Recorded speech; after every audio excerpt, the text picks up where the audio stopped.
1.5 hours ஆயிடுச்சுப்பா. நல்லாவே காஞ்சிருச்சு. Wash பண்ணிட்டு கருப்பா இருக்கா, கிரீனா இருக்கா, கிரேவா இருக்கா, எப்படி இருக்குன்னு பார்க்கலாம்ப்பா. ஹேர் வாஷ் பண்ணிட்டு வந்துட்டேன்ப்பா. காஞ்சதுக்கு அப்புறம் தான் எப்படி இருக்குன்னு பார்க்கணும். எப்படி இருக்கு பாருங்க. இந்த அளவுக்கு ஒட்டி இருக்கு. ரொம்ப பிளாக்காக ஆகலை, ஆனால் வந்து ரொம்ப அதுக்காக ஒயிட்டாகவும் இல்லை.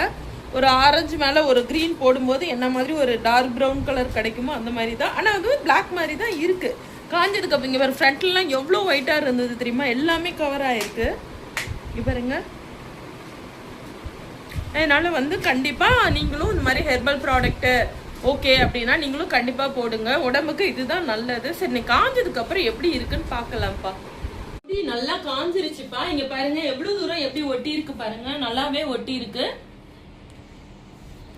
நீங்களும் கண்டிப்பா வீக்கா ஹேர் கலர் வாங்கி யூஸ் பண்ணுங்க. கலர் இல்ல, மருதாணி, அவுரி பொடி இந்த மாதிரி விஷயம் நீங்க போட்டீங்கன்னா ஹேரும் நல்லா இருக்கும். ஆனா நான் வந்து நீங்க கண்டிஷனர் போட்டேன். நீங்க வந்து ட்ரையா இருக்கும் அப்படி ஃபீல் பண்ணீங்கன்னா கண்டிப்பா கண்டிஷனர் போட்டுக்கோங்க. அவ்வளவுதான்ப்பா. உங்களுக்கு இந்த வீடியோ பிடிச்சிருந்தா லைக் பண்ணுங்க, ஷேர் பண்ணுங்க, கமெண்ட் பண்ணுங்க, சப்ஸ்கிரைப் பண்ணுங்க. அடுத்த வீடியோல பார்க்கலாம்ப்பா. பாய்.